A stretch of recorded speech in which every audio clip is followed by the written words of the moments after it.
Watson, good to see you. Thank you so much for your time.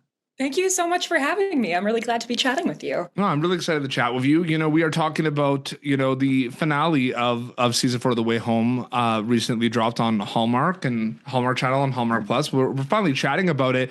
And I've talked to a lot of your cast about this as well. And, I think with the pond and the traveling and the time travel, I just kind of want to know from your perspective, when you joined and you heard about this show, was where did the time travel component rank in terms of your favorite kind of elements of The Way Home? Because there's so much elements in this show, but were you thinking a lot about the time travel over others? I'm curious about that.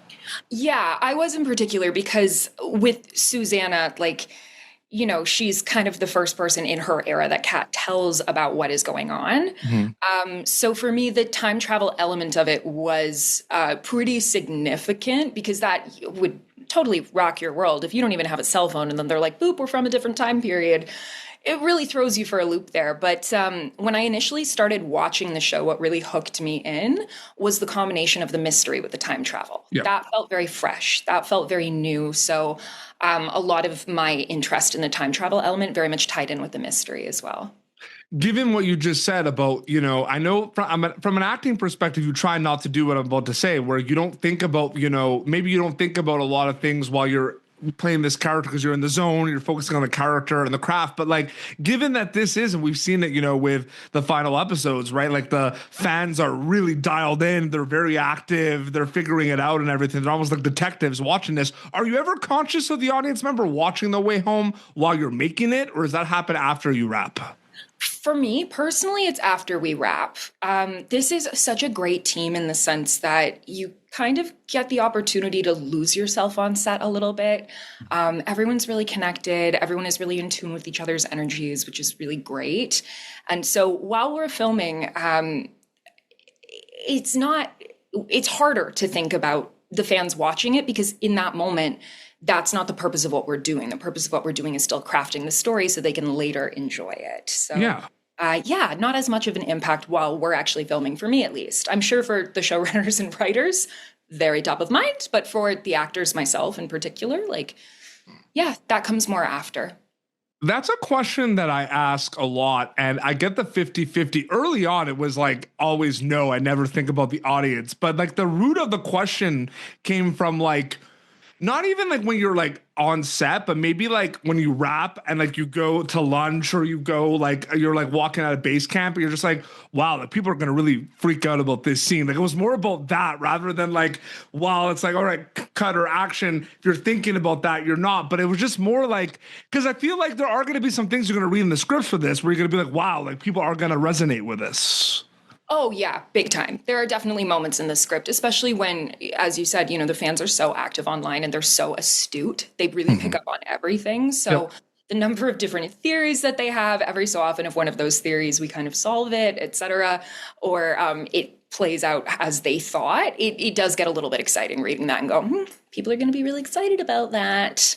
But I think the beauty, too, of it being a time travel show is, at least for Susanna, I never really knew how people were going to react to her, the moments that she had. So it was kind of a fun mystery for me in that sense as well Absolutely. So this is kind of exciting and a little bit of an exclusive. You're the first Way Home cast member that we're talking about post finale. Everyone else I've talked to, has been through while the episode, so we could actually talk about the impact and everything. What's that been like for you so far, and talking to your fellow cast about what happened, and now it's out of your hands, right? It's in the world's hands, and people know what happened, right? So what's that been like for you so far?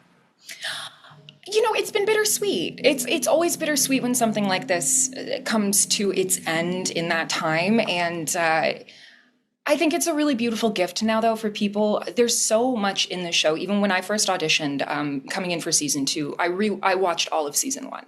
I meant to only watch one episode, and I ended up binging the whole thing overnight.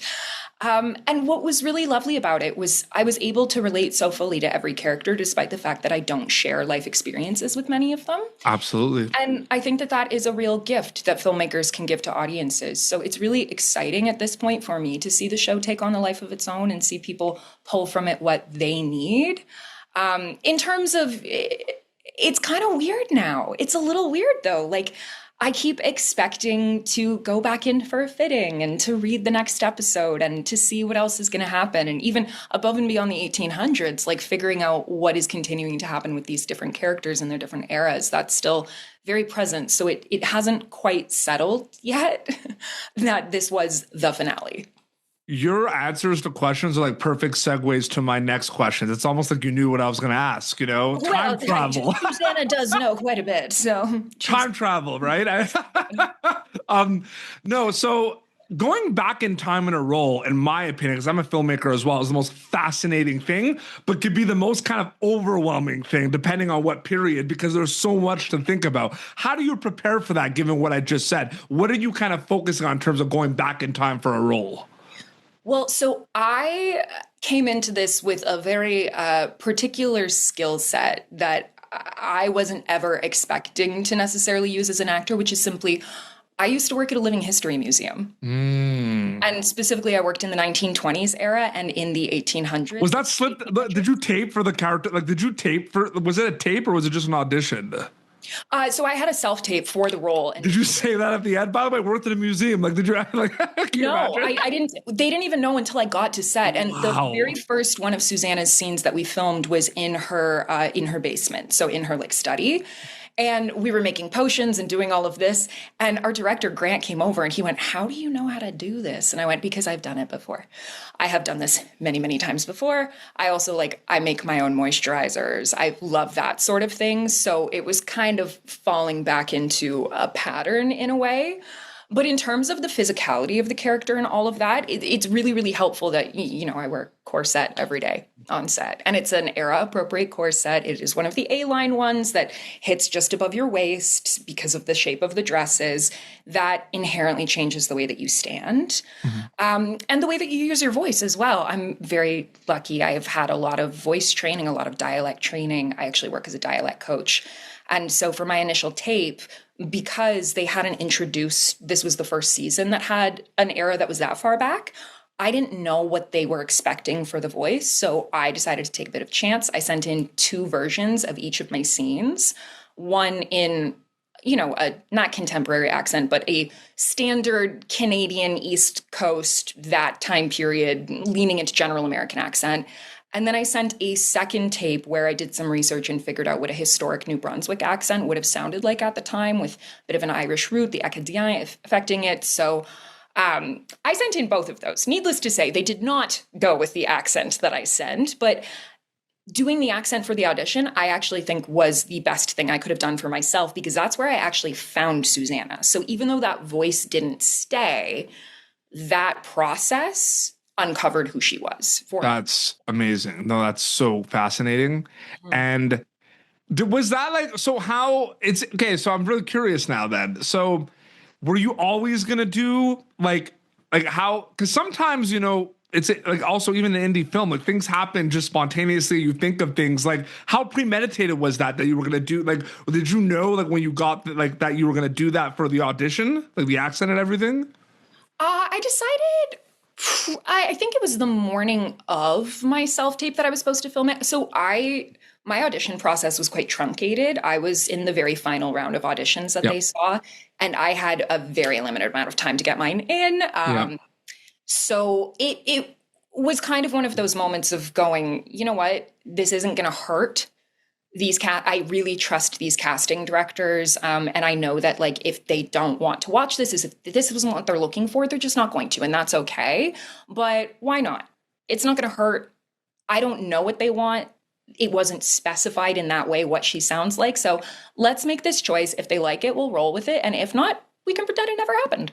Absolutely. No, so well said. And it's all storytelling at the end of the day. But like we talked about, you are also, we're all storytellers, you know what I mean? You're a filmmaker as well. How separate are past projects for you compared to something like The Way Home? Like, do you bring mindsets or preparations from past things you've done to something like this, or are they completely separate once you wrap them? That's actually a really good question. It really depends on the project. I have my own process that I have developed over my years of training and my years of work that tends to be the standard, but It really, really does depend on the project that you're going into. I tend to be a very physical actor. I love doing character body work.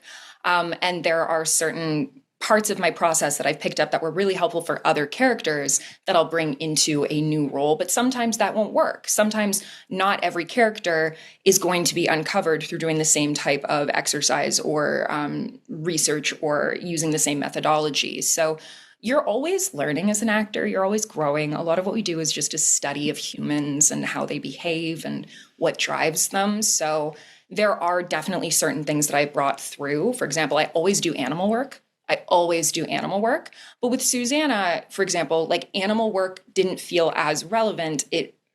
I was more easily able in my mind to relate her to an inanimate object than I was to an animal because she's so constrained. So yeah, you pick up, and that's something that I never would have done before because people are not inanimate objects. But now that's something that I would consider because that sort of abstract exercise really helped me uncover who she was. Yeah, no, absolutely. So well said. I mean, you're like, it's Watson rolls from project to project too, right? So there's going to be things that you're going to always like, oh yeah, pull even when you don't think about it. You know what I mean? But no, that's so well said. And then last question, kind of general question. I mean, it's a incredible time for indie film. It is a very incredible time for indie Canadian film. Being kind of a filmmaker and an actor, who's also worked on shorts and gone to kind of film festivals and everything. What are you really excited about now for Canadian indie film? And like based on where we're at right now, it's pretty crazy. I am really excited to see some risk. I think, it is so hard getting a movie made. It is so hard. Every single step of the process is really hard. And then when you finish the movie, it just gets harder trying to get that movie marketed and get that movie distributed and all of that. And I think for a while, there's been a bit of a formula as to you have to check these boxes in order for people to even consider you. And some of the projects across both indie film and TV recently in Canada and beyond have kind of pushed the limits of what we think that formula is, right? Art is subjective. There is no tried and true formula to go, this is what's going to work is a little bit silly because you don't know. So much of it is out of your hands. So I'm really, really excited to see studios, to see production companies, to see financiers start to embrace that level of risk again and the understanding that you don't know how something is going to hit until it is out there, until it does. Absolutely. That's so well said. Absolutely. And yeah, there's a lot kind of happening. I'm excited to see where it goes. And again, season 4 of The Way Home has finally concluded on Hallmark Channel, Hallmark Plus. And I wanted to thank you so much for chatting with me about this. And I really appreciate you coming on the show. My pleasure. Thank you so much for having me. I always love talking The Way Home. Absolutely. Your Instagram account, is it just your name if people want to keep up to date with everything? Or yes, it's My Dear Watson R. Specifically awesome. The letter at the end. Perfect. Well, this has been Pop Turn. If you do.com/PopTurn for previous episodes. Until next time, this is Watson Rose and PD Beats signing off. Thank you for tuning in to Popturnative. Make sure to check out our past episodes of Popturnative on YouTube. This has been an Autograph Communications production.